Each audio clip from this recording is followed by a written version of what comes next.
for life safety. When we compare the design spectrum with the design target spectrum with the ground motion spectra recorded during that sequence, we can see that there is a large area of frequency between 0.5 and 1.5 seconds, we should say of periods rather than frequency, within which the natural spectra, largely the natural ground motion spectra, largely exceeds the design spectrum. And it is in this region that we would find the natural period of many of the high-rise buildings that, let's say, 8+ stories that actually characterize the urbanization areas that we will be talking about in the next 2 hours. So just to give a little bit of a setting of what is coming, there were 3 events of high magnitude which occurred in rapid successions with high horizontal accelerations and high vertical acceleration. In modern code, there is no provision either for repeated strong motion events in rapid successions or for design against high vertical acceleration. This notwithstanding, there were a number of issues that were observed on site by the EEFIT missions, which I summarize here, and others reconnaissance missions. So thin column, which suffered buckling and P-delta effect due to excessive deformation and the enhanced vertical acceleration. Slab cast directly onto columns without beams and no well-reinforced joints to develop plastic hinges in the horizontal structures. Many soft-story failures and lower stories failures due to architectural requirement for commercial spaces. Poor concrete mixes, poorly confined with few shear links, smooth bars, and sufficiently longitudinal reinforcement. In taller building, lack of shear walls in 2 directions. I'm reading this because these were some of the recommendations that we made after the earthquake, which I went and do reconnaissance mission in 1999 in the Izmit area. And I'm sorry to say that that list is exactly the same as what we have seen after this. And I'm including this picture here on the right, which you might think it's a picture from today, so to this year earthquake, but in fact is a picture from 1999. And with this, we are very keen to listen about the immediate recovery, but we also want to think more about the long-term of the construction building industry resilience in terms of producing safer buildings over the 50 or more year period that it's considered the natural life of a building and for which as structural engineers we design. Thank you very much, and Yasmin, I pass the screen to you. Thank you, Dina. Thank you. I am having a coughing fits for some reason. I hope I can cover my bit. Can you see my screen? Yes, we can. Okay. Thank you very much, first of all, for the invitation. It's really great to be here with the UNESCO chair audience. Well, Dina, you already have done a great introduction to the event, but just to say that, so this, we started with, so on the 6th of February, with a magnitude 7.8 earthquake, and only after 4 hours or so, another very major earthquake hit the area. This earthquake sequence, a doublet, was followed by hundreds of aftershocks, including an event magnitude 6.3 on 20th of February, further down south. As you can see from this map, the affected area is absolutely massive. 11 cities are you know, the area that was in the end announced as a sort of disaster area or emergency area was composed of 11 cities. And that means actually the events directly affected more than 16 million people only in Turkey. And of course, when you consider the area that was affected in Syria, the populations are much higher. Casualties exceeded 50,000 in Turkey and 8,000 in Syria. We are not entirely certain of the economic impact in Syria at this point in time, but the economic losses in Turkey was estimated as more than 9% of the Turkey's GDP. When we received the news on the 6th of February, as per the EEFIT's practices, the committee gathered and discussed whether the EEFIT should indeed launch a mission to the event or not. And here you are seeing some of the motivations for the mission. So obviously, this was a very unusual, extraordinary event. That was not only one event, but quite a number of very high magnitude events in a row, which led to very high death toll and a very high number of injuries again. Needlessly to say, there was a widespread damage in the built environment and wider infrastructure, which then actually interacted with the response, as my colleagues are going to tell more about in a minute. So there were multiple hazards interacting. There were very, very bad and poor weather conditions in the area by the time the earthquake hits. We have seen a lot of pancake collapses, and whenever we see them, of course, it's an alarming situation. But also the area that's been affected, the 11 cities, actually offer us a very diverse building stock, which was very interesting from the sort of post-disaster reconnaissance point of view to see how each typology performed. As I said, there were a lot of issues around the effectiveness of the response, including the search and rescue. And this was partly because of course, the failure of the infrastructure. The roads were shut for a long time, and the teams found it very difficult to penetrate into the area, you know, in certain locations, especially in around Antakya and Hatay region. So that was one thing that was very you know, alarming about the situation. As Dina mentioned, we actually have exceeded the design spectra in this earthquake in both horizontal and vertical directions. And the vertical element is particularly interesting because in fact, the period range in which we have exceeded the vertical design spectrum was much wider than the horizontal. So because of the very well, you know, knitted network of stations in this area, we actually can study the seismological and seismotechnical sort of characteristics of these events very well.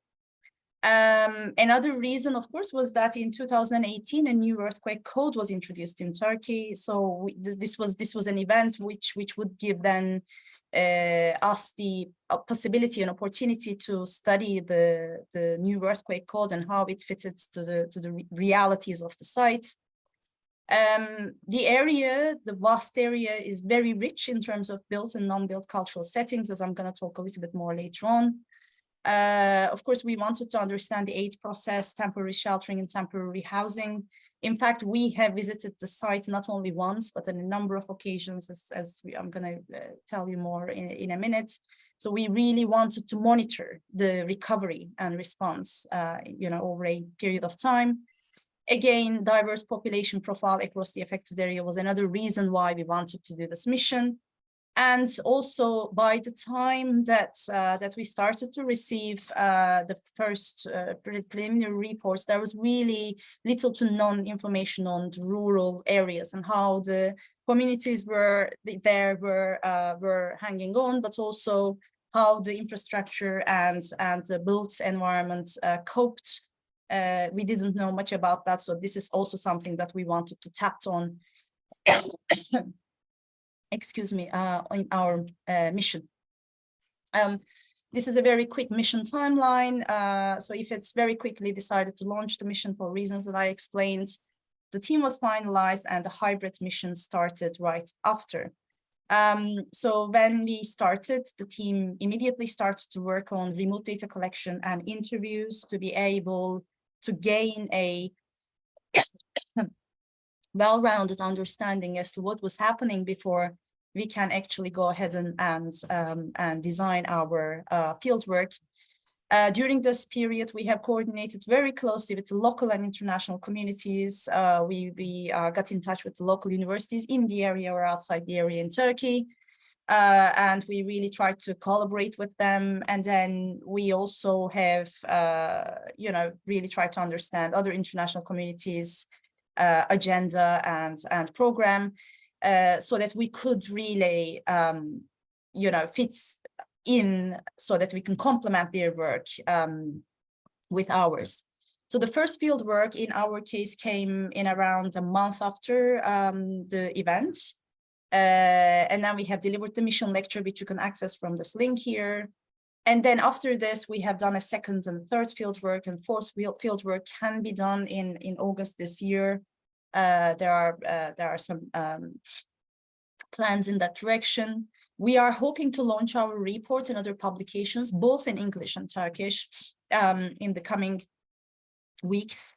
And then, however, as I said, we are very interested in monitoring this event for a longer term. So our data and capacity sharing with key stakeholders is going to continue. We are already in touch with a lot of policymakers, local governances, etc. And we are hoping to continue to dialogue during the recovery period, which is inevitably going to take a long time. So I use the term hybrid mission, and I'd like to explain that a little bit more. So when I say hybrid mission, I mean a mission that is a little bit atypical in that the team does not use the field work as the only data collection activity.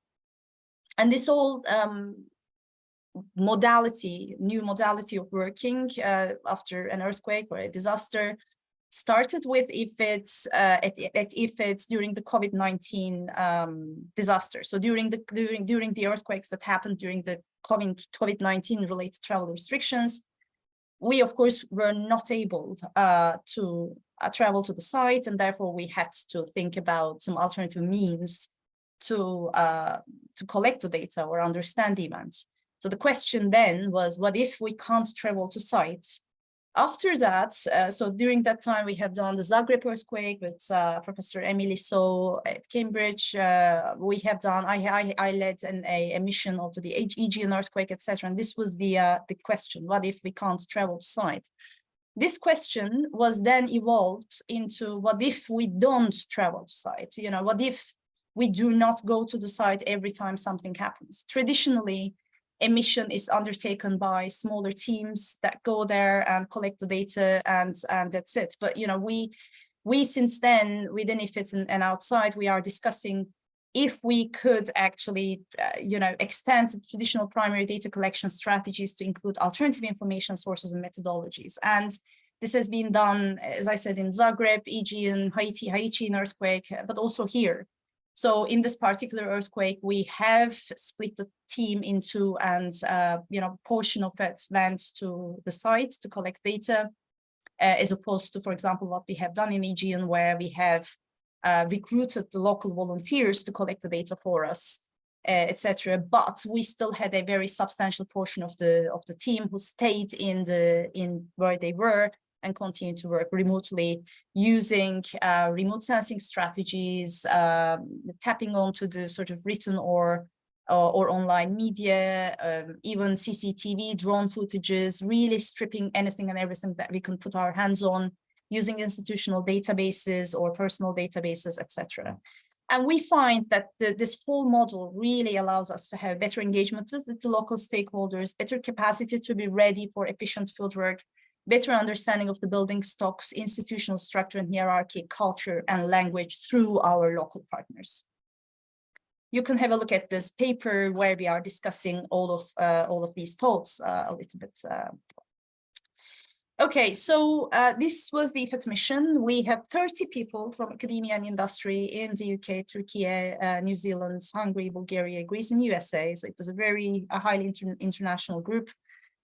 We had different subgroups. One dealt with seismology and strong ground motions, another on geotechnics, another on infrastructure, structures, remote sensing, and relief response recovery. So we worked all together, but there was pockets of people, groups of people worked on these areas. So this hybrid modality actually allows us to work with more people, as you can see, but also, we have students, early career researchers, and senior academics and engineers in the team alike. As I said, we have been in coordination with AFAS, local universities, and international reconnaissance teams from the very beginning. And we have used a wide-ranging data collection strategies for the work. So the remote study, so all the team members actually, remote and fields, dedicated a week prior to the field deployment to discuss themes, research questions, and scour data sources. We have done an independent collation, review, and validation of data sources.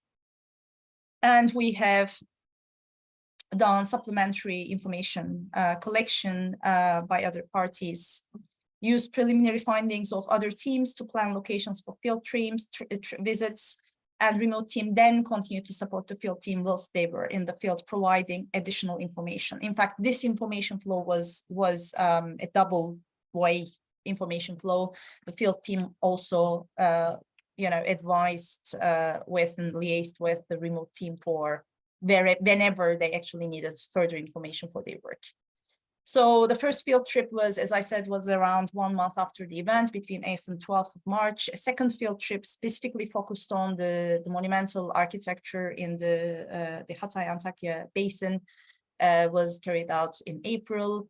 A third field trip was done to look into specifically traditional architecture in the whole area, Malatya, Kahramanmaraş, and Antakya, as well as to, again, to monitor the recovery and to speak with the survivors, to visit 10 cities, etc., was done in June.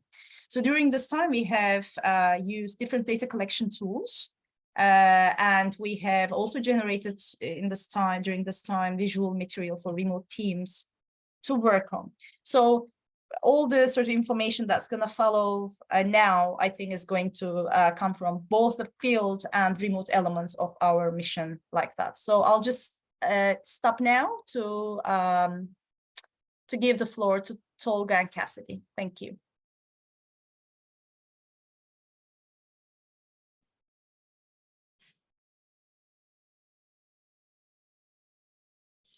Hello, hi. So I'm going to present to you some of the findings of our fieldwork looking at relief and recovery. We just did the introduction to the field mission, which Yasmin has just presented. I'm going to talk a little bit about the research methods that we used. And then we'll talk about the relief, response, and recovery across months 1 to 4. There'll be 3 of us presenting that section. And then we'll have a break. We're hoping this is about 3:15. And then we'll come back to talk about the impact on the built environment and culture, as well as reconstruction and urban redevelopment, and some time for question and answer at the end. So following on what Yasmin presented about how we used a sort of hybrid research method for this research, for particularly this section of the work of the EEFIT mission, we wanted to highlight that it's a very qualitative kind of research. So we did a lot of observations, we did a lot of interviews with different people. You can see a list of the sort of first set of interviews we did. We've also done a more recent set of interviews, both in person and on the phone. And then the observations resulted in very detailed note-taking, photographs, drawings, plans, etc. Also lots of discussions with fellow EEFIT members regarding all the themes and sort of developing an analysis of themes sort of as we went along, both sort of formally as well as informally through discussion.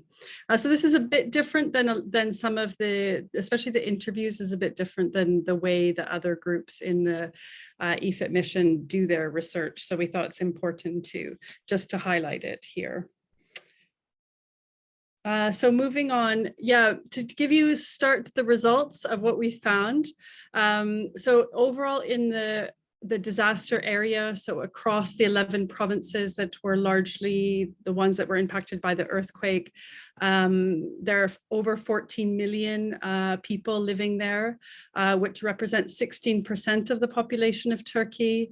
And in addition to that, there's 1.7 million people from Syria who are under temporary protection in Turkey.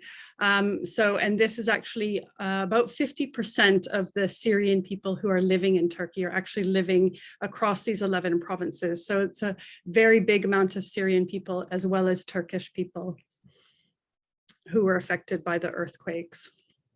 Next slide on the casualties. So the numbers of people who've unfortunately and very sadly died in the earthquake are still changing and on a daily, weekly basis.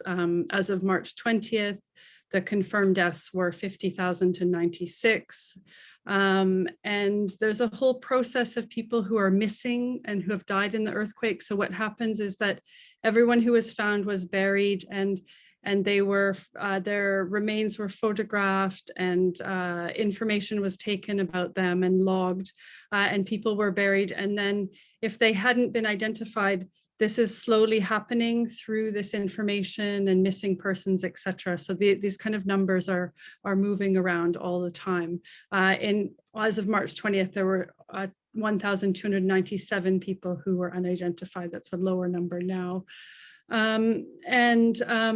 Included in these deaths are 6,660 Syrian refugees. That was as of 20th of March. Plus over 100,000 people who've been wounded and lost limbs and have both short-term and long-term impacts. And it's also worth noting here that there's a number of people who were arrested immediately after the earthquake, contractors, building inspectors, etc., in the wake of the earthquake. And this is sort of ongoing legal processes from the earthquake. If we can go to the next slide, please. I think it's important to highlight in the impacts and the casualties about trauma and mental health. And I think visiting the earthquake area, as I did a couple of weeks ago again in the second mission, I would say this is what really, really resonated with me, is that the situation of trauma that people live through and continue to live through from the earthquakes, whether they experience the earthquake, whether they know people who died in the earthquake. And it's really an ongoing health crisis in the region. And I spoke to, for example, the first time I was there, I spoke to a mental health professional who talked about some of the issues that are listed there on the slide in terms of the kinds of impacts people are having. Were having at the time. And there's also issues more recently with regard to safeguarding in camps and kind of incidents that are dangerous incidents that have happened across many of the camps. If we can go to the next slide, please. It's also worth noting that there's a very interesting insurance program in Turkey called DASK, I think that's the Turkish acronym, and that they expect that some of the building losses will be insured. There's also a huge amount of losses of automobiles. You can see some photos there, some of which will be insured. We'll talk about those a bit more later. If we can go to the next slide, please. So in terms of the relief and response, the search and rescue, we've read a lot of stories, we've talked to a lot of people. Probably the most relevant people that I've personally talked to are people who work for the fire services, because they were the really people who responded in the very, very beginning and did first response. There's a lot of information online about people who were part of the response, who came from international teams, who just got in their car from other cities in Turkey and came and helped. Incredible stories. As Yasmin said, I think part of the issues was that some areas, especially like further, like Samandağ and Antakya, really didn't have much response, whereas some others did have response. If we can go to the next slide, please. There's been a lot of activities recently in the recent, right after the earthquake regarding relief. So there was just a huge outpouring, as there are in most of these kind of big disasters, where everyone wants to help, both locally and nationally and internationally. So food relief is one of those areas. And there were, when we visited the first time in middle of March, about 5 weeks after the earthquake, there was over 500 kitchens, community kitchens operating throughout the whole area, providing 3 or 2 meals every day to anyone who wanted, who could either eat there or take out. And this is slowly wound down. So when we were there last time, we saw less of these food kitchens, but they still exist. More people are kind of cooking at home as people get into sort of temporary containers, and there's sort of more kind of local kitchens, even in camps opened up and things like that. I think some of the main issues for food had to do with water, and especially in the Hatay area. And this is still the case when we were there a few weeks ago, which is that there's a serious lack of clean water in the area. This is causing a lot of problems in terms of health issues and all kinds of issues for people, but also in terms of food. Like, for example, they can only, every time they have to wash the pans, this uses a lot of water and it's very difficult. So it makes them less able to provide food on a regular basis. If we can go to the next slide, please. And the relief goods is also a very interesting subject. It's not something that I did a huge amount of research on when I was there, but I did observe a number of things. And from the kind of very organized sort of centers, as you see, like down in Samanda, where there's all these kind of things that are placed and people can come and line up and get them, to kind of stocks that are just sort of dumped on the road, such as in Erecek, which is in North Kahramanmaraş, where things are just dumped and people can come and pick them up as they want. I'd say there's a lot of complaints across the region of relief goods not being distributed fairly or equally. So these kind of dumping of goods means that anyone gets them and not everyone who needs them gets them. And certainly water, just a huge issue. And you can see in these lower picture, this was we were standing there watching people getting water. So you can see on the right, these bottles had been delivered, and there's just, well, on the left bottom, like a few people lining up, but 10 minutes later, this was packed with people coming to try to get a couple of bottles of water that they could take home. Next slide, please. Yeah, so the debris removal, I just wanted to, I'm sorry for this slide. I meant to put more photos, but maybe I can show some at the end if we have time, and some videos. It's quite interesting, the debris removal situation. So as you can imagine, with all of the buildings that had collapsed or needed to be taken down, the amount of debris to be removed from the whole region is just immense. I have some numbers. I don't think they made any sense or whatever, so I just sort of took them out. But this is a critical phase of recovery. And we've done a bit of research, particularly in Antakya, on the debris removal. We interviewed the mayor of Hatay, provincial mayor. We talked to the person who was responsible in Hatay for managing the debris removal. And then we visited some debris removal sites in Antakya last time we were there. And I think what you can see there on the bottom right is some debris removal happening. You see diggers, you can see, you can't see there, but there's dump trucks, there's diggers, there's like these sort of blades going down, trying to pull apart the buildings. And so basically what happens is the system is the removal of debris is tendered to different companies. These companies, as far as we can see, are quite linked or well connected with the government. Obviously, these are quite lucrative contracts. And what's happened recently is that all debris becomes the property of those people who are charged with removing it. So you can't go into your building or house, like you can see that building that's standing in the background of the photo. You can't go in there and get your things anymore. You could after the earthquake, but you're no longer allowed to. You can't attend when the debris is being moved to check for your gold or anything you want to try to find in the debris. You're not allowed to go there. So all of this stuff belongs to the debris removal companies.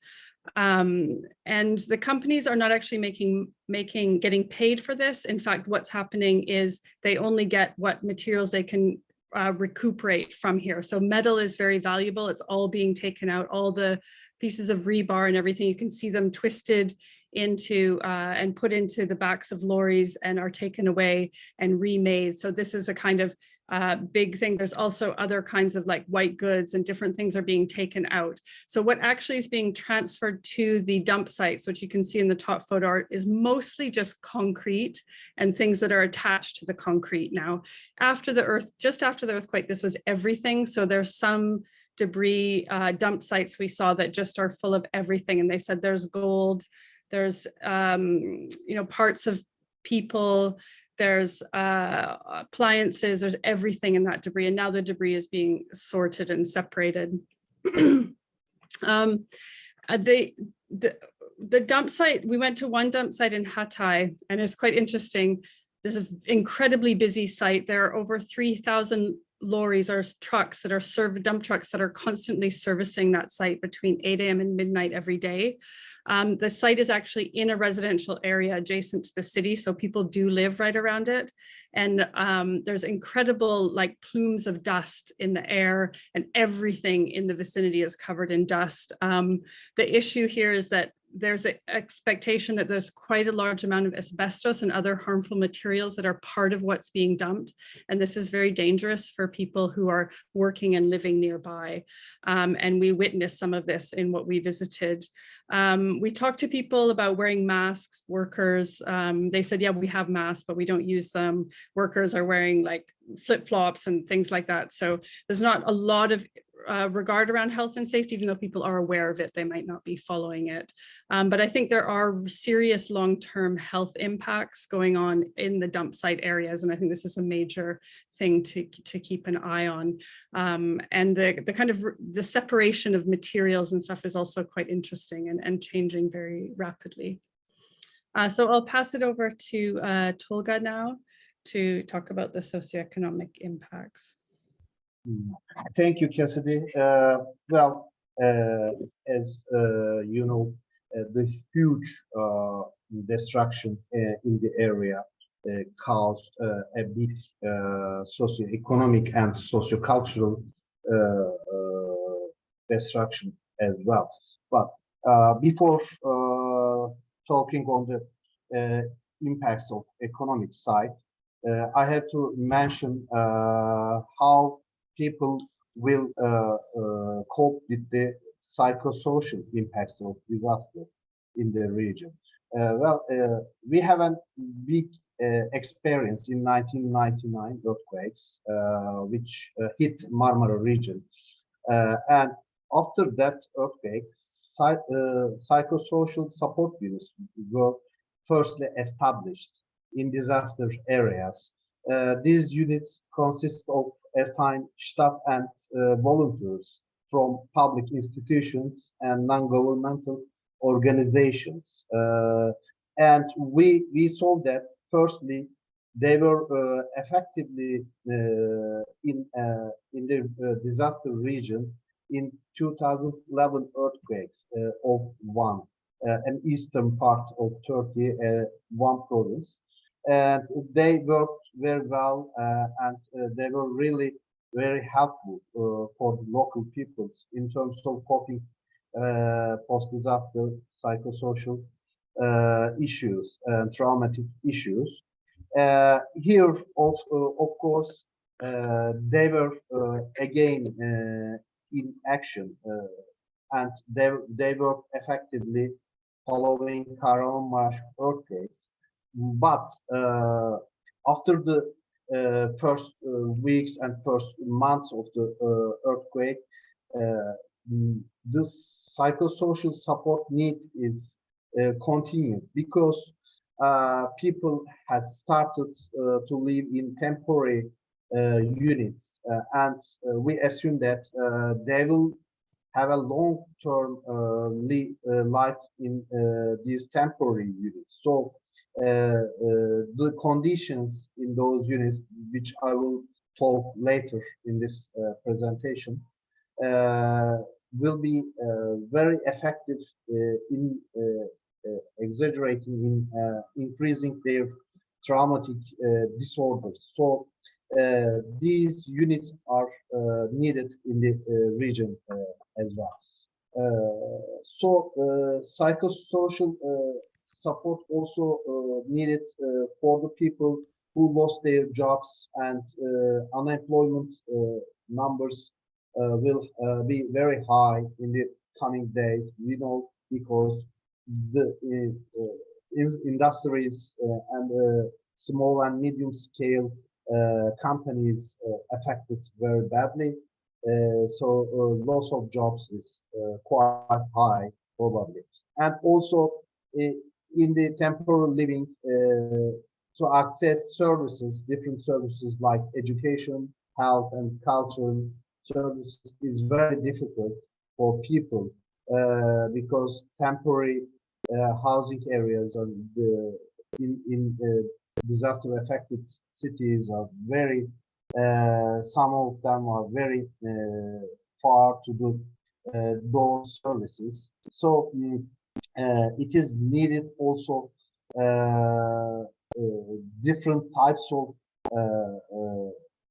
structures and different types of services in those temporary housing areas. And psychosocial services again is needed to serve elderly people, to serve disabled people, and especially for children, because children cannot continue to schools, cannot benefit from many services.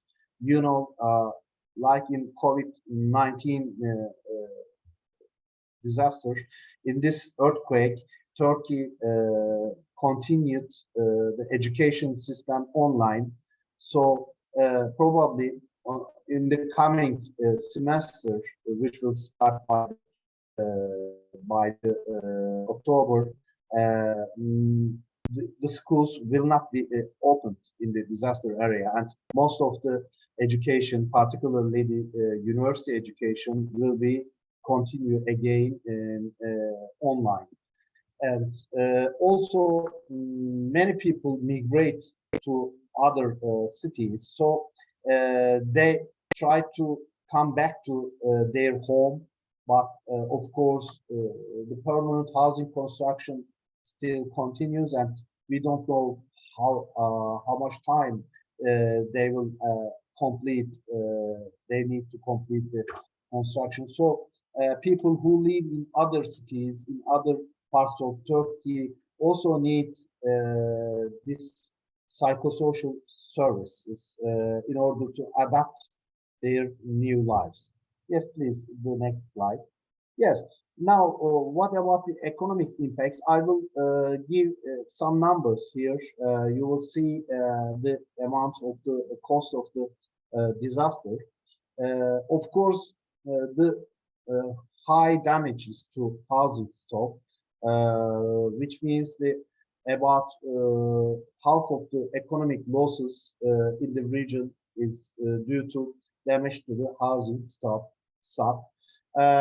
In 11 provinces which were affected from the earthquake, the number of housings is about 5.6 million. This is a huge number. And the number of buildings in those regions is about 2.6 million, which means approximately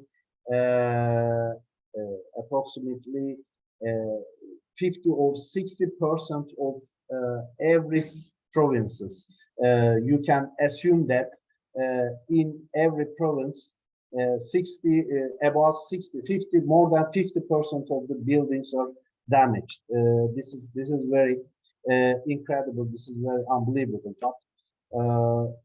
This gives us also that 5.6 million housings is needed in the region, which means the ministries and the government will construct about 5.6 million housings in the region. Yes, next slide, please. And you can see that the total cost of reconstruction of the buildings and their environment will cost about 76.2 billion approximately in United States dollars. So a big amount of this is the cost of permanent housing construction with the 65.6 billion dollars, and also for each family 10,000 Turkish liras cash is given for the first aid in the region, which will cost about 0.8 billion dollars. And not only, of course, housings, but also workplaces, shops, and barns in the cities were badly affected, and their reconstruction will probably estimated as the cost of $2.2 billion. And also many people still accommodating in different public buildings like dormitories. So some of them have been living in private hotels and hostels. So their cost also to the government will probably about $2.1 billion. And some people, of course, prefer to rent a house to continue their life in disaster area. And government also have some payments for the rent assistance, and this will be about 1.1 billion. Next slide, please. And the education sector is one of the badly affected sectors. There are more than 1,300 educational institutions heavily damaged in the region, and more than 1,000 buildings moderately damaged. I'm talking on education buildings, and about 15,000 buildings are slightly damaged. So of course, the loss of infrastructure and loss of workforce, I mean the teachers and other staff in education sector, also other side effects, and the cuts on teaching and learning, and also mental and emotional well-being impacts on not only students but also teachers and other staff is a very highly accepted cost effect. And so improvement and restructuring those buildings and the infrastructure, and to meet the other needs is approximately is about 160 billion Turkish liras, which equals to about 9 million US dollars. So this is another side effect of the economic effect of the disaster. Yes, next slide, please. And in other sectors, as you can see, the health sector, culture and tourism, industry and commerce, transportation and communication, energy and agriculture. Also, there are highly costed disaster impacts, and their total is about 54.4 billion United States dollars. And next slide, please. And again, you can see in the table some other sectors which were badly affected. And as a result, the total estimation of the cost is about 150 billion dollars, which will be a huge amount for Turkish GDP. And as a result, these losses caused by the destruction appear to be quite large and difficult to cope with. And we have questions, of course, how to find the necessary resource in the face of these losses, which can't be easily met by the own sources of the government.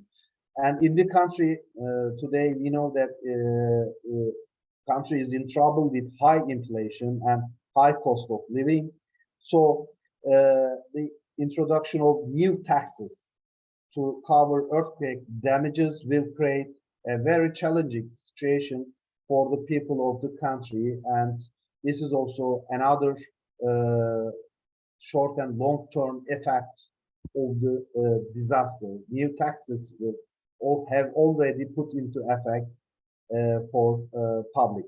And in the long run, it is possible to foresee that the money to be transferred from other budgets of the government or other sectors and other sources to meet the earthquake losses will create major cuts in the development goals of the country. So one of the possible results is the cuts in the budgets which were allocated for many fields such as education, research and development, and health and other sectors. Their transfer to the earthquake zone to meet the cost of the earthquake will really affect the development goals of Turkey for many years. Yes. And I will continue with temporary housing process. In order to understand the temporary sheltering, the need of temporary sheltering, it is better to see some numbers related to building damage here. The destruction of the built environment. Building damage is gives us that in totally 913,000 buildings are damaged. Some of them collapsed, and some of them demolished will be demolished urgently, heavily damaged, and moderated damage.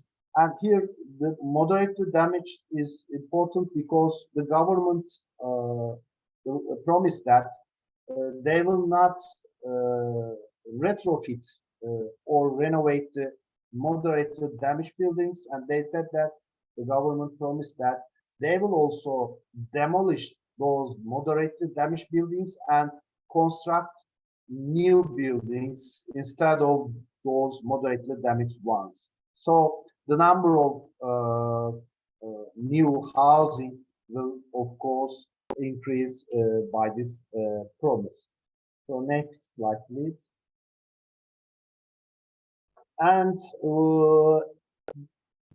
as a single value and single data of the housings related to housings unit damage, you can see that 1,929,000 housings are damaged in different scales. In the region, in 11 provinces which were affected from the disaster, the number of total housings is 5,649,000. So, as you can see, nearly 1/3 of the houses were damaged. And we assume that a household size in Turkey is calculated as 5 people. So, when you see that when you multiply with 5 to number of damaged units, you can find that more than 9 million people needs new houses. So the Ministry of Environment, Urbanization and Climate Change, which is the responsible body from the reconstruction, and which is also responsible body of the temporary housing with APAT, asserts that 653,000 of housings will be reconstruct. So you can understand the need to do temporary units from these numbers. Yes, we can continue. And of course, many people also left the region, and they start to live with their relatives in the other cities, and some of them already migrated from the region to other cities. So the temporary housing process is continuing in the region, but we don't know now. We don't have exact numbers of how many people still using those containers in the region, because as I mentioned, a lot of people has already left the region and started to live in other parts of the Turkey. These are the typical temporary housing units, which we call them container units. And approximately their plan is one room and one sitting area with a small kitchenette and a very small bathroom. And they're about 21 square meters each unit. So from here, you can imagine how many temporary housing units are needed in the region, and how big an area needed for each temporary sheltering area. So I want to I will ask you to imagine not only the area occupied by the containers as the usage area of the unit, but also you have to imagine it as a residential area. We can continue with the next slide, please. Yes, as you can see, there are huge residential temporary sheltering areas. So not only the units, but also passageways, the other common usage areas, other infrastructure and superstructure areas which are separated from the units are needed. So only the number of containers which are planned to construct in the region is more than 120,000. But of course, imagine that there are hundreds of sheltering areas needed in 11 provinces. Yes, we can continue with the next slide. And of course, there were problems during the construction and locating those shelters, but also we assume that there will be in the following period we will face with other problems, because we had same experiences in '99 earthquakes and other earthquakes about the temporary housing process. In the first hand, the living time in those shelters will be more than 1 year.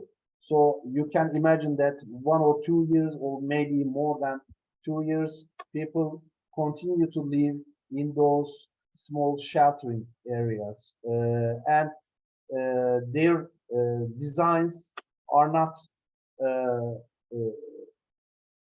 they are not designed according to different family sizes. So when the long-term living in those sheltering areas continue, people's needs are changed, people's expectations will change, and so those shelters will not meet those changing needs. So they are not flexibly designed, and they are very simple, but you cannot make simple changes according to your needs on those shelters. And we know that the quality of materials will be problematic in the following days because the seasonal changes from winter season to summer season and from summer to winter, we will see that in different seasons, those materials will not enough to protect from the environmental and the weather conditions of people who live in those shelters. And of course, people in long living term in those sheltering areas, people's needs about sociocultural aspects of life will change, and we know that there won't enough spaces to continue to make people to continue their sociocultural habits and their needs to in those sheltering areas. Also, we will see that in former experiences we have a lot of problems on infrastructure and other equipment needs. So those will be problematic issues. So as I said, in providing space for temporary accommodation area, the empty spaces in the hands of the public are tried to be evaluated. However, since the area needed is very large, new decrees, legal decrees have into force as the law in order to temporarily seizure of the parcels and fields of belonging to individuals in the region. So, of course, this situation arose reactions among local people and non-governmental organizations. And nowadays, in the region is an extremely hot during current season and especially during days. So it is possible to foresee that the dry and hot period will last at least 3 months. And for this reason, it should be evaluated that containers will be very problematic units for living in those regions. So each unit must be artificially air conditioned, and which requires a serious air conditioning investment and application in those areas for the following months of this hot and dry season. And next slide, please. And also, the distance to the city center of those sheltering areas will arouse the among people some problems to reach workplaces, shopping places, schools, and other facilities in the city. So that will be another problematic issue that we will face with in the coming months and the coming period. And of course, as I mentioned, hundreds of temporary sheltering cities are located in those 11 provinces, and it is a problem to administration of those sheltering areas. So it is very difficult to control, and it is very difficult also to support the security services in a long term. So we will also see some problems. We assume that we are going to see those kinds of problems in the region also. And next slide, please. Yeah, okay. This is the end of my presentation. I will leave the word to Cassidy. Thank you. Thank you, Tolga. Just a couple of more points following on from Tolga on housing and movement.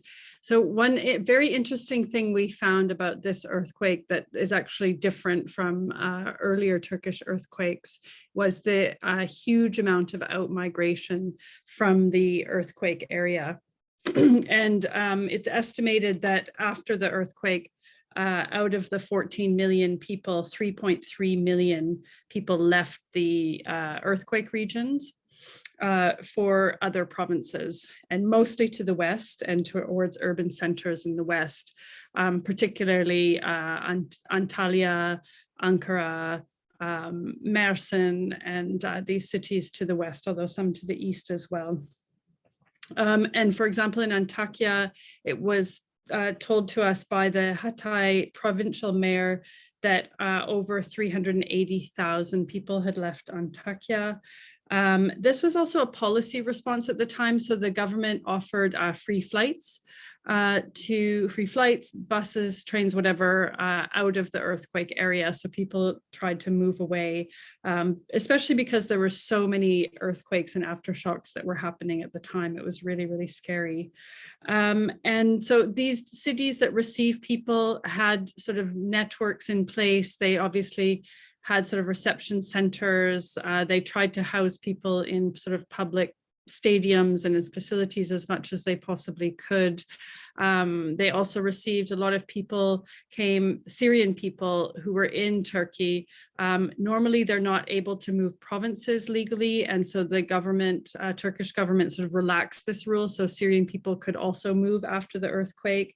It's estimated that at least 60,000 people moved. I mean, even in Mersin, they estimated that 60,000 Syrian people came just to Mersin, to a small town.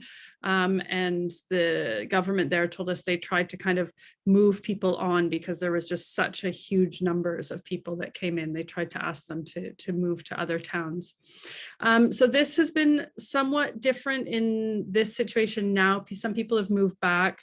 There is a policy and there is sort of money from the government, small amounts to help people move back into the area as housing becomes available. So there is housing support. I'll talk about that in a second.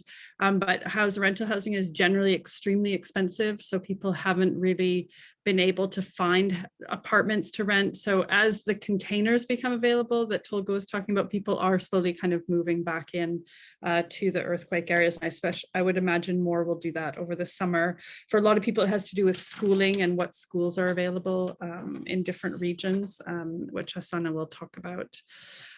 We don't know what the long-term outcome of this will be. Will people move? Will they stay? Will they move back? What will happen? I think Turkey is interesting in the fact that it's a highly mobile population. Like in general, people do move around the country a lot. So, maybe that will mean people continue to move.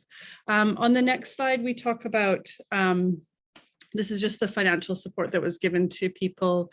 Some people have told us that they haven't actually received any financial support, even though they can get it. They haven't managed to actually get the money. Most have got this sort of 10,000 or 15,000 relocation or the 10,000 per household, but this kind of rental assistance, I don't know, some people said they haven't managed to actually get the money for it.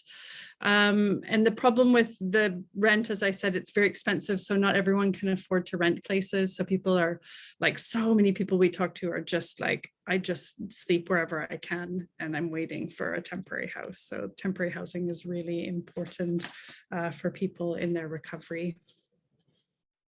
So that's it from me. On to you, Asana. Hi, thank you, Cassidy. So with respect to two of the most critical infrastructure in the region, the healthcare and education. So first, if we look at the healthcare facilities, around more than 100 hospitals were situated in the region in the 11 provinces, and a quarter of which about were moderately or heavily damaged and not usable. And even the ones, some couple of examples are here from different provinces that we visited during the field mission. I think about 14 hospitals were visited, of which 9 were closed. Immediately after the event, most of the hospitals were not operational, even if they were not very heavily damaged, but there were also exceptions, such as you can see here, the Dortiol Hospital, which was in fact used as a shelter for people just after the earthquake, because about 30,000 people were said to have found shelter in the hospital. And then in the first couple of days, this was still operational. This was a hospital that was built with seismic isolators, which were still intact, which performed as expected, and the hospital was able to function.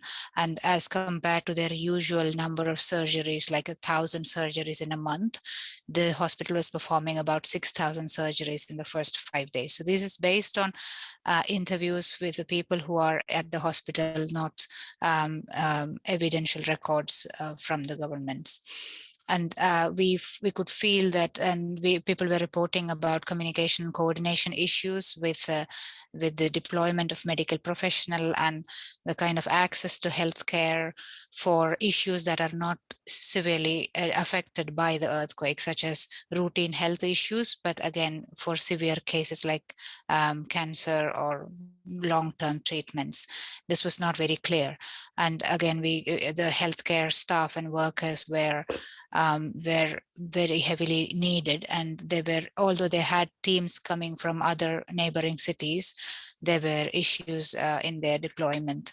However, we could find over about 80 emergency field hospitals in the region, which were either set up by the national authorities, also by overseas other governments who were willing to come in and set up their field hospitals, such as the Italian field hospital you see here. These were set up in the very initial stage, and they performed really well in the emergency care and surgeries and these kind of health requirements. And then after that immediate aftermath of the event, these were then donated to the Turkish government to continue working in the field by the Turkish personnel.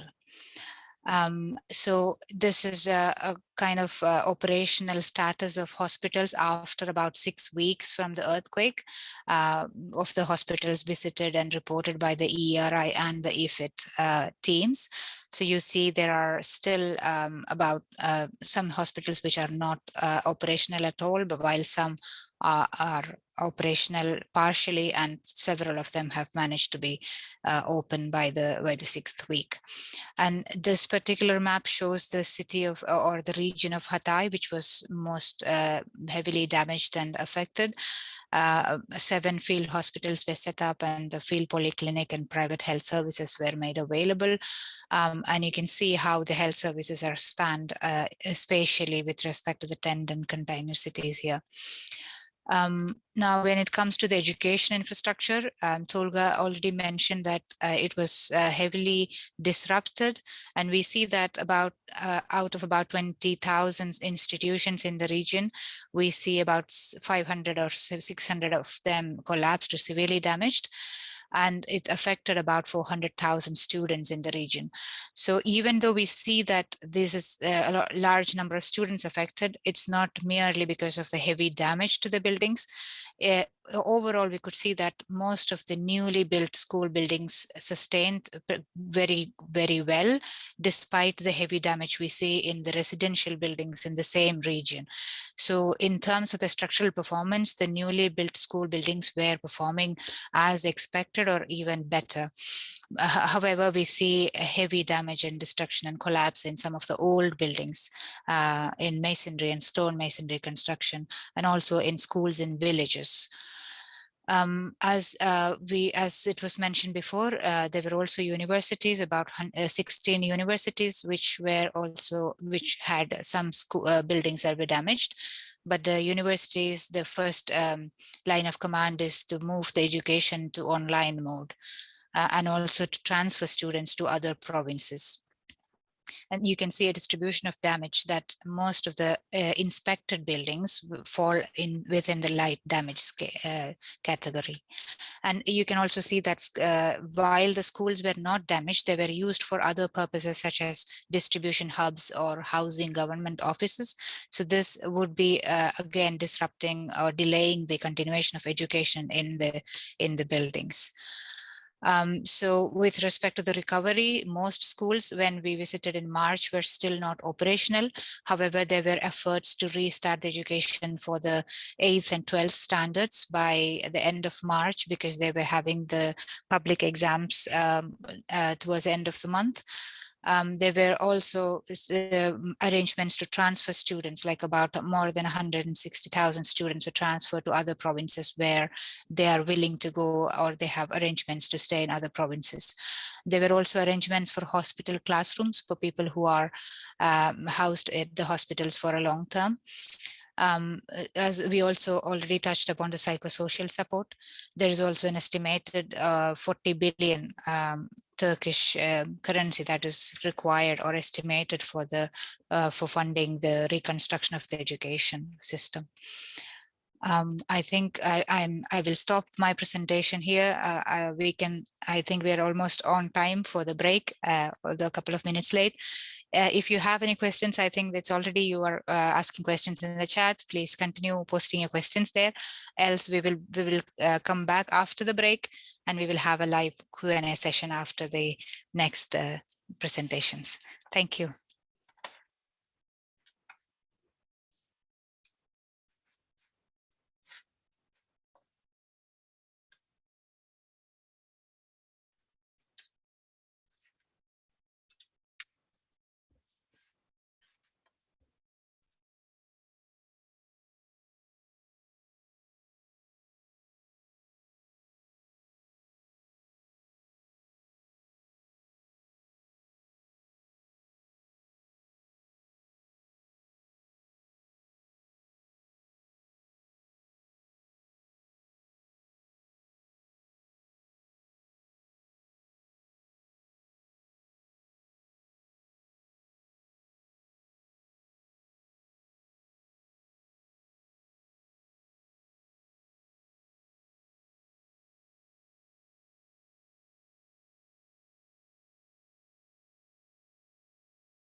Hello, everyone. Back to our session.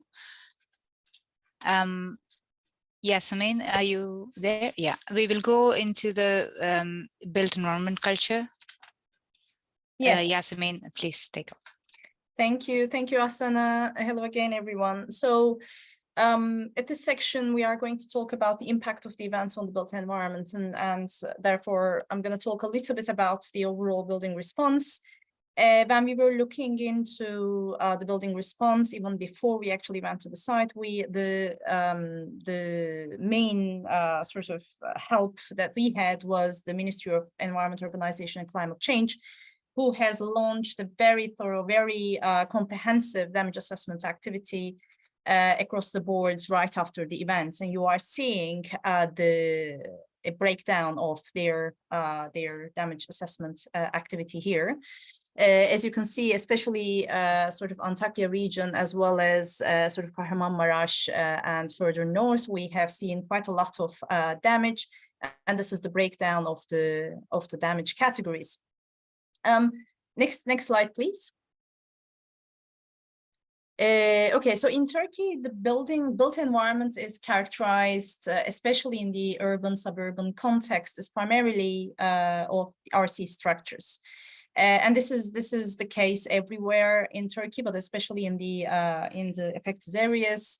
This tendency to build in reinforced concrete was further sort of gained further acceleration with fast and extensive urban expansion during and after the Syrian civil war as well. So we know that in this area there has been a lot of building activity in the past few years. And when we look into the buildings, this reinforced concrete building stock, we are seeing problems with the full life cycle of these structures. So in the design, there are certain problems. In the implementation, definitely, and that's quite critical in the Turkish context. So when the subcontractor actually implements the building, we are seeing a lot of things go wrong. And then we are also seeing that also in the post-occupancy stage, there have been a few cases where we know that the people who go in and occupy the building interfere with the load-bearing system in a way that compromises the seismic resilience. Again, poor concrete quality, inadequate detailing, short columns of story, etc. Dina also mentioned quite a lot of very common issues. These, as she also rightfully raised, do not change quite dramatically from event to event in Turkey, and that's a shame. But this has been covered elsewhere in a lot of detail, so I'm not going to go and talk about this much more. If you move, Asana. But what I want to highlight here is that in Turkey, in addition to the, in quotation marks, formal reinforced concrete building stock, we actually do see a lot of modern non-engineered stock.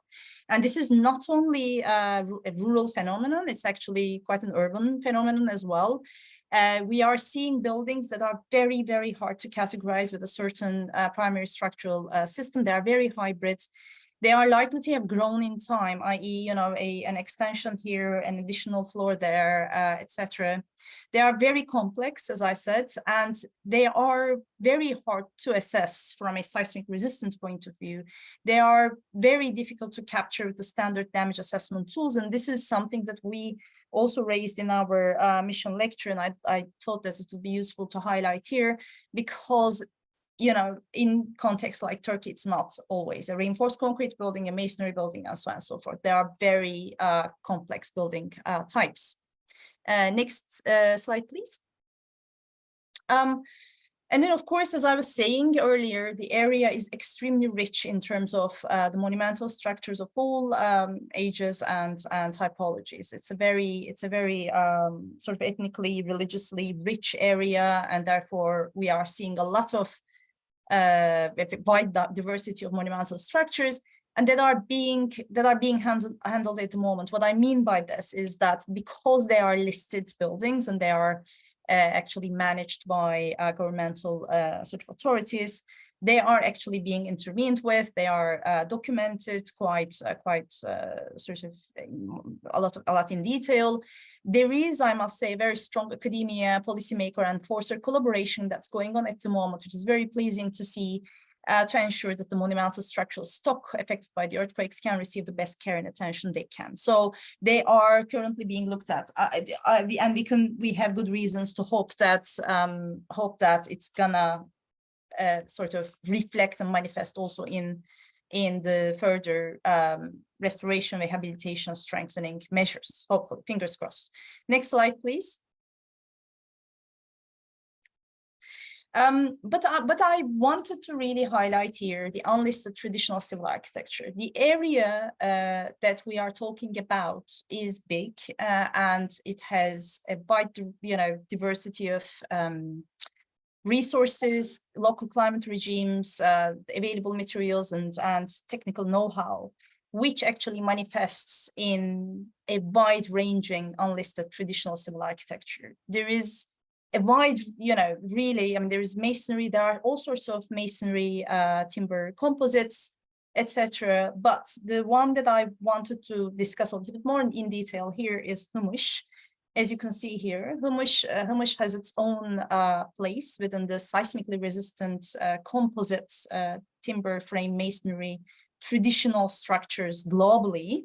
And it is one of the most common traditional civil architectural types in Turkey and beyond, including Greece and the Balkans, and in fact parts of Syria and Middle East.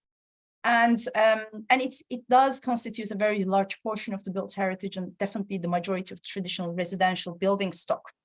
So these structures are, in broad terms, the ground floor is masonry and upper stories is primarily timber framed, except for perhaps a masonry service wall where you actually have your services like a fireplace and chimney, etc. But this broad construction typology, as I said, can be implemented in such richness in different locations. The masonry can be anything. It can be adobe, as is the case quite frequently in around Kahramanmaraş, both in the city and in the countryside. Again, this is not only a rural typology at all. It's both rural and urban. Or the masonry can be stone, brick, a combination of those. It can actually have a very well delineated tie beam system, which actually consolidates the timber and takes away the brittleness. It can actually integrate timber posts, etc. So it can be implemented in all sorts of different ways. And then again, the top stories, upper stories, and timber frame can be implemented with infill or various cladding options, etc. So this is a very common building, and definitely we have seen quite a lot of them in the area that's been affected. Next slide, please. So our observation with the humus is that they have performed well, unless, for example, they were inhabited and abandoned, and they deteriorated quite heavily over time. Primarily by elements or the previous earthquakes, but not maintained or repaired after them. So they actually have performed well if they were looked after and inhabited in. And this is really very, very much in line with our previous post-disaster observations, and also the experimental and analytical evidence that we have. A lot of examples where there was damage, it was really easily repairable, but we have actually seen a lot of cases where there was no damage at all in these structures. So as part of our third field work, we have surveyed around 150 of these, and with many different little construction detailing changing from location to location, but this is our observation. But the problem is that these are unlisted structures, so they are not protected by any sort of built heritage related regulations, etc. And it is absolutely not clear where they sit within the whole rehabilitation and repair efforts, and when they are going to be handled, or what the residents should be doing at this point.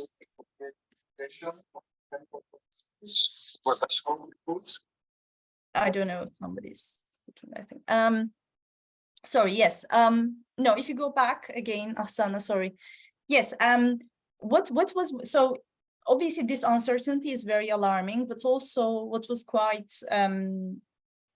alarming to see is that quite a few residents that we have spoken to believed or claimed that they were told, for that matter, by the ministry, damage assessors, surveyors, or their muhtars, i.e. the person who looks after their neighborhood, that these buildings were to be demolished regardless their damage levels. So we have seen quite a lot of cases where the damage levels weren't very high. However, they were categorized as heavy damage, for example, but the residents didn't go and object to the decision because they were under the impression that these buildings were to be taken down no matter what the damage levels were. So this is something that we wanted to highlight here, because obviously there is an entire building culture and also living culture associated with these buildings, which I think we need to see how is going to be taken forward. Next slide, please. Yes, so it is of utmost importance that these buildings are protected and encouraged. We need to understand what resources and planning is there for the repair and maintenance of these structures in the coming months. And we definitely need clarity about next steps. But I also wanted to, before giving the floor to Tolga to talk about the reconstruction efforts, these humus structures are actually very economical and very quick to build, because humus buildings were evolved to have very simple construction details to just then, put in place very, very quickly. And these, I believe, can complement the rehousing and reconstruction efforts in suitable contexts, even when the structures received heavy damage because they were uninhabited or received regular maintenance in the past. So with that, I'll just leave Tolga to continue. Thank you. Thank you, Yasemin. I will talk on reconstruction and urban development for the following time period, what we will see in the disaster-affected region. First of all, it is better to understand the legal and administrative basis of reconstruction following disasters and following, especially in this case, earthquake. By the 1968, a regulation put into effect, which is titled as the determination of those who have rights due to disaster. That means this regulation gives the exact idea who will benefit from reconstruction, who will benefit from new permanent houses.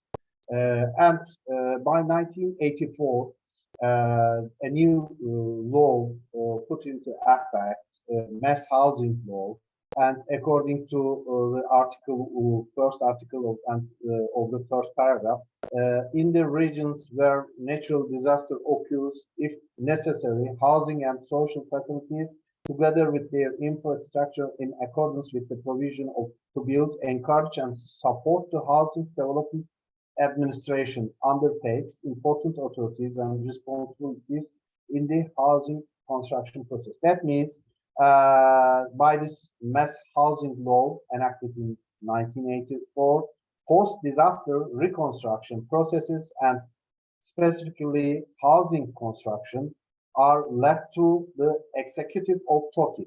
TOKİ here means, in Turkish, of course, TOKİ, Mass Housing Administration.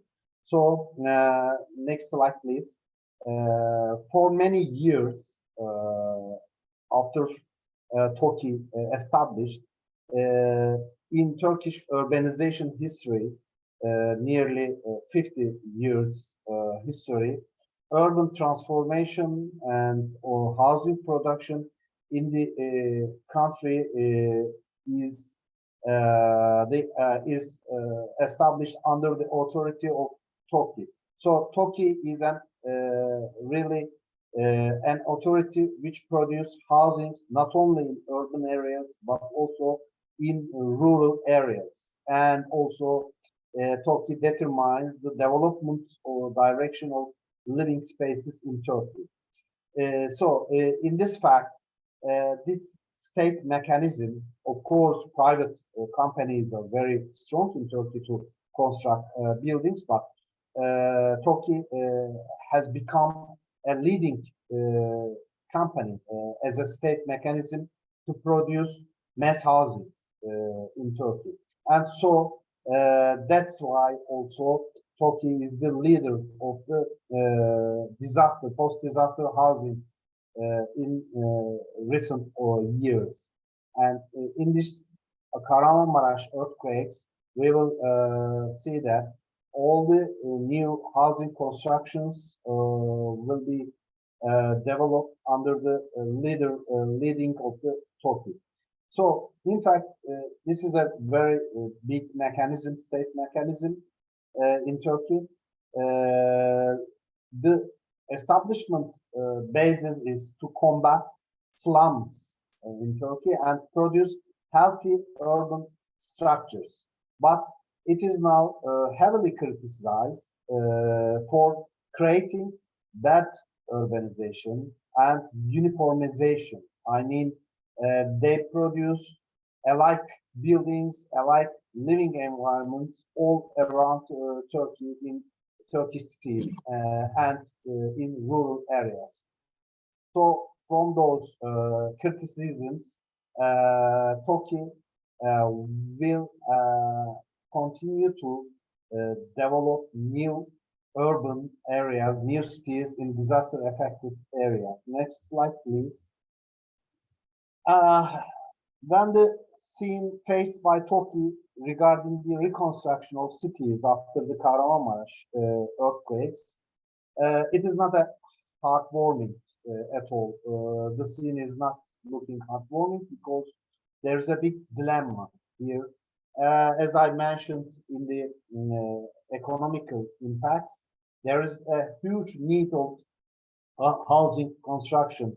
More than 600,000 housings are needed in the region. So this dilemma, the big dilemma is, on the one side, Turkey has to produce earthquake-resistant buildings, sustainable living environments, and take into account user participation, take into account of local values, and should be very critical in historical sites, etc. But on the other side, there is a very huge housing need, and there's an urgency of this need, and the limited budgets are a big problem.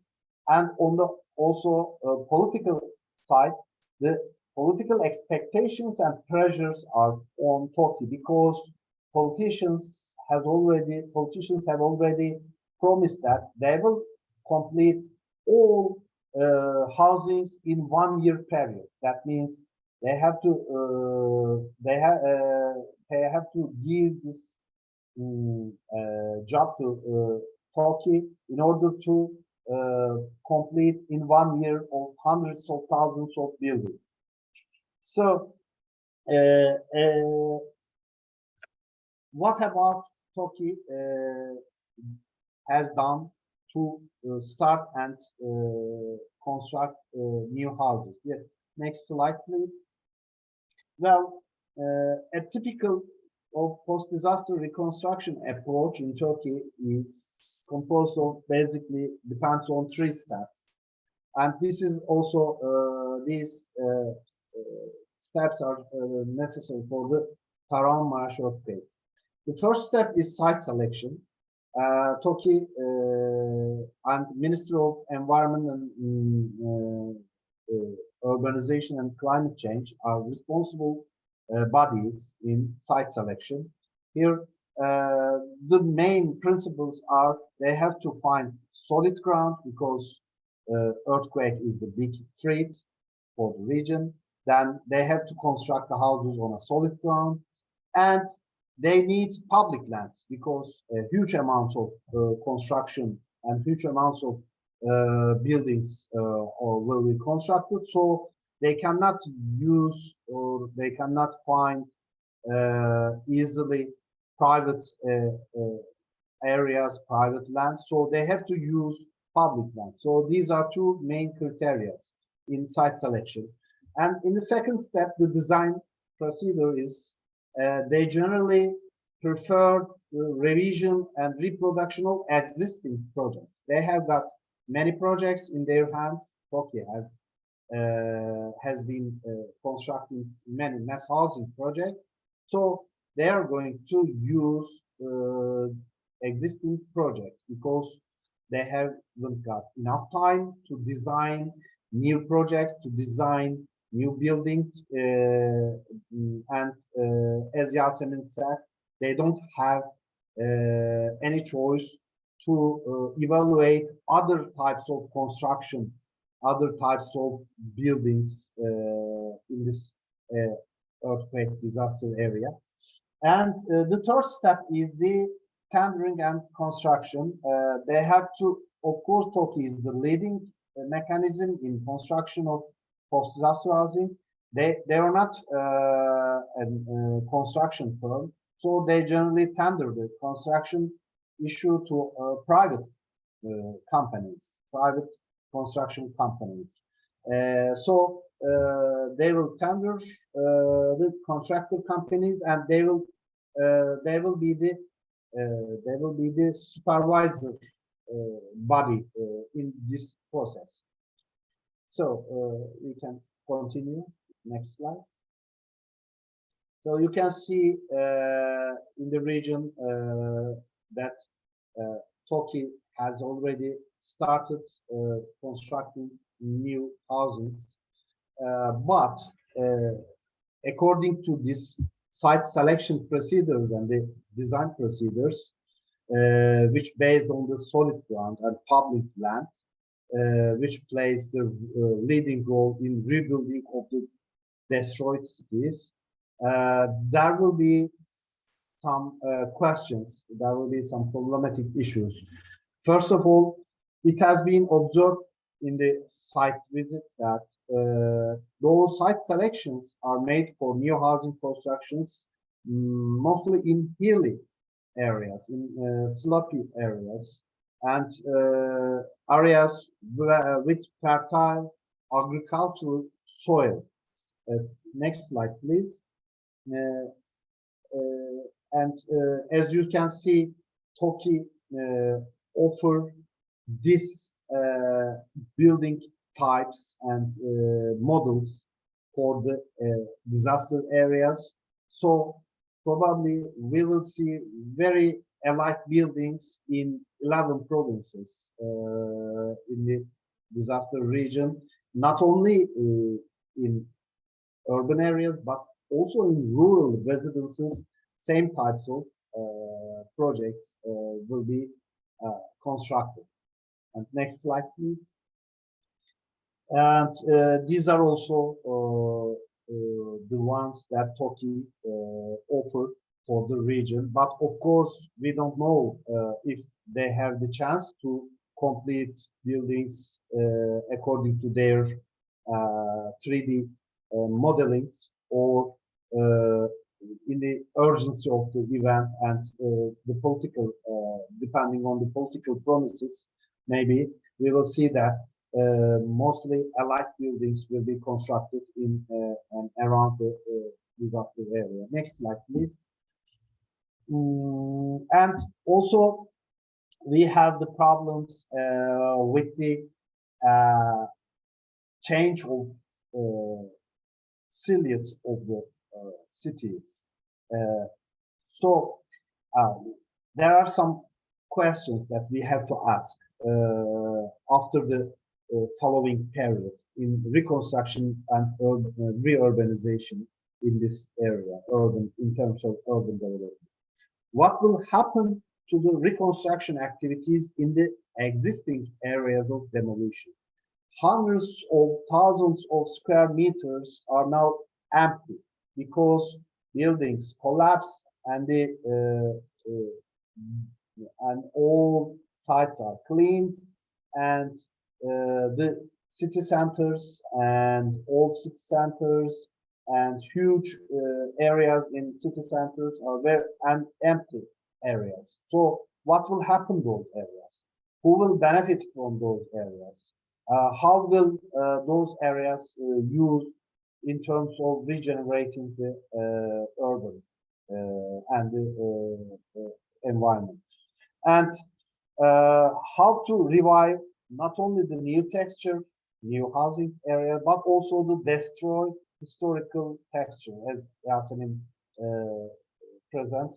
There's a very rich historical sites, and so how will revive in this reconstruction period, and how to deal with the lost memories and traumas of citizens about this.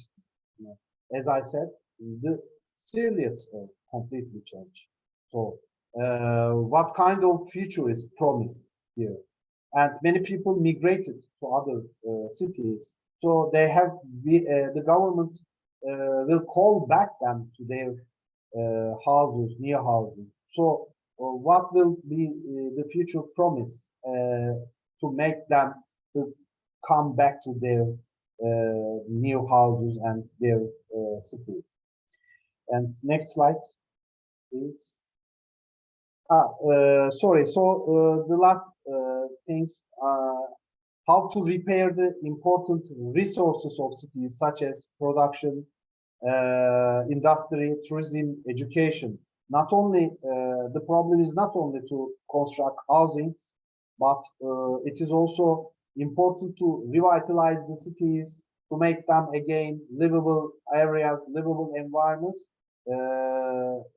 It is important to repair and regenerate the industry, in tourism, education, health, and other structures in reconstruction projects. So there are some questions about that. And how to overcome the deep anxiety and insecurity and fear for the future in the society, because people still do not want to live in apartment blocks because of fear. And so how will the government, how will the authorities convince them to live in apartments again and in new housing areas? So there are many questions, and I guess many site observations will be produced in order to understand the urban reconstruction period and reconstruction of the buildings in the disaster area. Yes, thank you. Mm-hmm. And so Yasmin and Tolga have talked a lot about sort of the different processes that whether it's like private building or Toki buildings have gone through. Just to quickly say, there is a law that was passed after the 1999 earthquakes, originally in 2001, extended to all provinces in 2011 and modified in 2018, which is a law on construction supervision. So this regulates what happens after design and up to occupancy. And essentially, like, just to boil it down into a couple of sentences, the system is that there is a private building inspection firm that is charged with checking along the way what is the quality that is happening, and they have to be on site, they have to check plans, they have to sign things, etc. Ultimately, the municipality then signs off on all of these things. And these private firms are appointed. They used to be hired by a contractor or client directly. Now they are appointed through an electronic system. So you have a project, you're appointed one, and then you hire them as the client. And there's a lot of research, very interesting, that has looked into this system and what are its strengths and weaknesses. You can read them there on the slide. There's a lot of interesting research in that. Of course, none of this applies to buildings that are legalized through amnesties, of which this happens very often in Turkey, these amnesties. So none of this applies. Any of these things apply to any of these amnesty buildings, basically. And on the next slide, we did a kind of very quick study, which wasn't even intentional. It just happened. We saw this building and we said, oh, this is very interesting. It doesn't look very safe for earthquakes. And we started talking to the owner, and they basically told us the whole process they went through in construction. This was a building that was a rural building, and it's they didn't design it. It's taken from a catalog, and you just buy the materials and hire a contractor to build it. And there's an inspection process here that's detailed on the slide, and it follows, you know, at the plot is inspected, the foundations are inspected, the rebar and frame quality is inspected, and the concrete quality is inspected and taken to a lab, et cetera, et cetera. And then this building seems to have a certificate as far as we understood, but yet it doesn't seem complete because the lower walls are supposed to be infilled and they're not. There would have been a certificate that would need to be issued when the building is occupied as it was. So if it's legally occupied. So this is a very interesting thing. We thought it doesn't appear seismically resistant, but yet it has been checked. Yeah, so this is an interesting thing, and something that we thought is quite interesting to do more of if we can, to understand what actually happens. And then if we just, so we have a number of key findings. I don't know, Asana, I think we're pretty much at time and people have questions. So we might have these here and you can read them and question if you have any questions. Thank you. I think we have a few questions, but thanks for answering the questions already that are, most of the questions are already addressed. Let's go from bottom up, I think. There were a few questions. Are there seismic risk prevention plans in the affected region to achieve good urban development? Any seismic risk prevention plans? I think Tolga or Cassidy, I would just answer very quickly. I don't know on the kind of seismic side, but the issue in planning is that all municipalities should have like a map that shows them different soil conditions and where the situation with respect to building and soil conditions. And it seems that all municipalities don't have this, or they don't have the data, or they don't have access, or it's not updated. I'm not quite sure, but this is a big issue in general, both before and after the earthquake. Yes, and additional to Cassidy, yes, every municipality has regulations and laws which are parallel to the government laws and in terms of earthquake resistant design. And also EEFIT has disaster response plans in every region, in every province. But of course, the problem is not only the problem is not about the legislations and laws. The problem is about the construction process and building inspection process. So we have to take into account the missing points and some problematic issues in construction process. We have to focus on. So we have really good legal and administrative documents, laws and regulations. Of course, they have to be renewed. Of course, they have to be checked every year and after every disaster. But the problem is much more than legal issues, but it is about mostly construction processes and construction period and supervision. If I may add something, I completely agree. But we also, yes, we were told, so following up on Cassidy's point, yes, I think a lot of municipalities do not necessarily have all the technical data that they have to be able to inform their decision.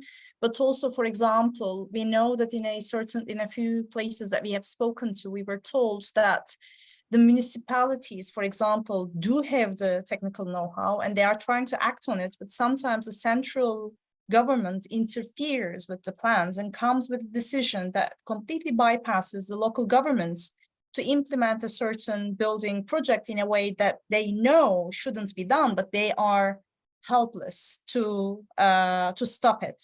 So I think another thing that emerges from our study is that the local governments, governances, the municipalities, etc., do not have enough power to do things with their own local knowledge always. Thank you all. I think that sums it up. There are a few questions that are related to the concerns and challenges encountered in identifying or profiling the affected families, like in classifying them or appropriate services they need, etc. I would just say on that, yeah, this is a huge issue, and I don't know everything on that, but we did meet with the head of a public health department at a university in Antakya in June, and he was saying like they want to collect information about the health needs of people living in camps, for example, because they don't have any information on that. That isn't to say that the government doesn't have its own information on that, but it's not shared publicly, so it's kind of hard to say. Thank you, Cassidy. And also in migration issue, many people, many families have already migrated to other parts of Turkey, other cities, and those information is collected by EEFIT, and in every province, EEFIT has their information, how many families migrated, how many families are living. So also we suppose that they're following that how many of them turn back to their old cities, old houses, and how many continue to live in their new cities, because some of them have already find jobs, and some of them have started a new life. They don't. Some of them Want to come back. Want to come back to disaster region. Can I also say that I think this data issue is a big one. Sorry, I'm just going back a little bit, but so we know, for example, that the Ministry of Environment, Urbanization and Climate Change's data assessment activity is extremely comprehensive. So what we are able to see on that data set is just a tiny portion of it. They are actually collecting so much more information. But the problem is that data also is never released as a public data set, or even given to local sort of universities that are known to be working on the topic, then in fact, liaise with and being taken advice from by the governments, etc. So there is always this issue in Turkey, which I think is not making things easier, that the data is perhaps there, but is not accessible for the public or the researchers alike. Thank you. Yes, I mean, there's a question on the UNESCO support in rebuilding and reconstruction of historical architectural heritage and how that was affected in the earthquake. But I'm not entirely sure what the question is. So are you here, Shmuel? If you would like to unmute yourself and ask the question, that would be great.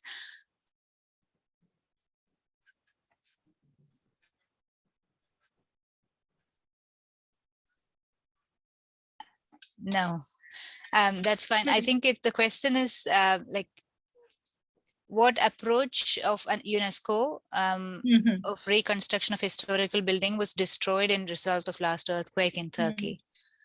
I am not aware of any UNESCO involvement. I might be wrong, but I know, as I was saying during my talk, that I know that the Ministry of Culture and Vakıflar is another sort of governmental department that handles a certain portion of listed buildings, are actually working very closely with the Turkish academics who are specifically, focused in their work on heritage buildings. And I think that's a very healthy approach because, of course,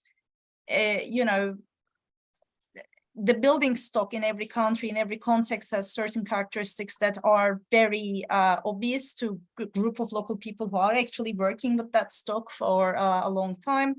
and it's not always so when you actually get engaged with the context from outside. So I know that there is a lot of work being done behind the scenes on rebuilding and reconstruction of historical architectural heritage, but I am not aware of any UNESCO involvement.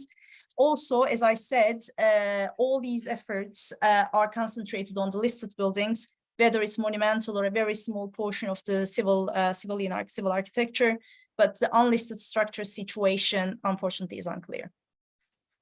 Thank you, Yasmin. I think we are running a bit out beyond our time. Thank you very much, all the participants and all the questions that's been coming throughout the session. And thank you, our speakers. This has been a very different presentation from our previous presentation. If you have been following our work, we were mostly doing structural analysis and structural seismic safety related webinars and seminars before. And this gives us a very overall and holistic perspective of recovery and relief and response in terms of the structure and non-structural and community perspectives. Thank you very much, Yasmin, Cassidy, and Tolga, for your engagement and involvement. Very interesting presentations. I want to mention that the links to our UNESCO Chair website and the YouTube channel is already in the chat, so you can find the recording of this session there in a couple of days. And if you have more questions which we might have missed, please do get back to us. And we will be sending a feedback form after the session, so you can also let us know anything that you want to further discuss or ask any of the speakers or in general. Thank you very much. If there is no other issues, I would like to close the session and hope to see you at our next session soon.